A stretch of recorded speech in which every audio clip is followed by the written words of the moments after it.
AITA for telling my cousin I am not sorry about what happened to her dad's life after he hit me. Posting on a throwaway because people who follow my main do not need to know about the dark family history. My aunt used to be married to a guy called John, and they had my cousin Abby. John was a pretty awful guy. I knew that even at a young age. Our whole family hated him. He was a drunk, belligerent, had a temper, all the usuals. My aunt was blind to it.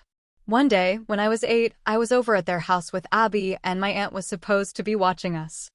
I can't remember the circumstances of why I was there, but my mom insists they must have been desperate for childcare.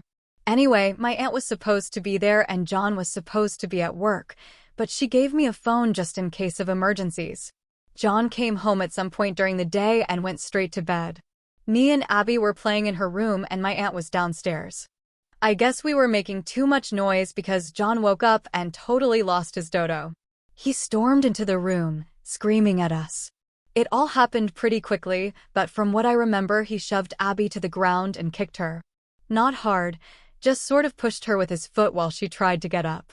I ran and hid behind the bed, but he came and grabbed me. He dragged me over to the middle of the room and slapped me.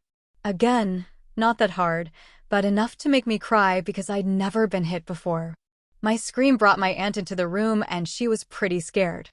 I remember her being really upset and John defending himself, saying we needed to learn to be quiet and it was her fault for not watching us while he was sleeping. Eventually he left the room and my aunt was comforting me. She begged me not to tell my mom. She offered me money and ice cream to stay quiet. I was so scared that I agreed. Right after we had ice cream downstairs, I went to the bathroom and called my dad and told him what happened. 20 minutes later, my dad shows up and demands to see John. I won't describe in too much detail what happened, but John ended up in hospital after my dad was done with him. It was made clear that John was no longer welcome in the family and that my aunt wouldn't receive any more financial support if she stayed with him. So, she left. John's life kind of fell apart. He never worked very much and mostly lived off my aunt, who was living off my parents and grandparents. He had nowhere to live, inconsistent income, was couch surfing for a while, his drinking got worse. He has been in and out of Abby's life ever since. Abby has hated since the incident. She blames me for her family falling apart. I think it's kind of fair enough that she keeps her distance from me. I was a large part of why things happened the way they did, and that hurts her. The problem is she never shuts up about it. Every family event is just her complaining and sniping that she doesn't have a dad anymore because of me. The rest of the family do tell her to knock it off, but she always cries, and that just ends the conversation.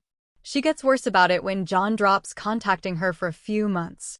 All this being said, we had a big Easter dinner at my grandparents' house and Abby was again complaining she hadn't seen her dad in months because he was away working across the country, and it was sad that at his age he had to take these kinds of jobs because he lost his family over some whining brat, aka me, who had never apologized. I won't lie, I was a little hungover, had just got off a plane, I was not at my most gracious. But I had just had enough.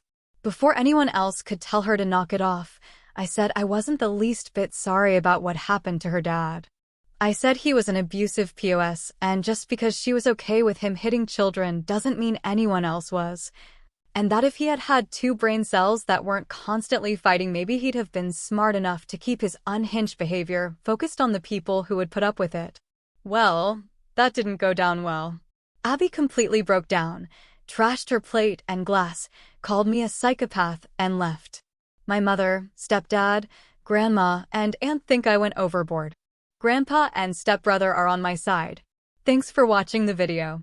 Please leave us a comment below with your thoughts and judgment. Also, please like, share, and subscribe to the channel for more stories.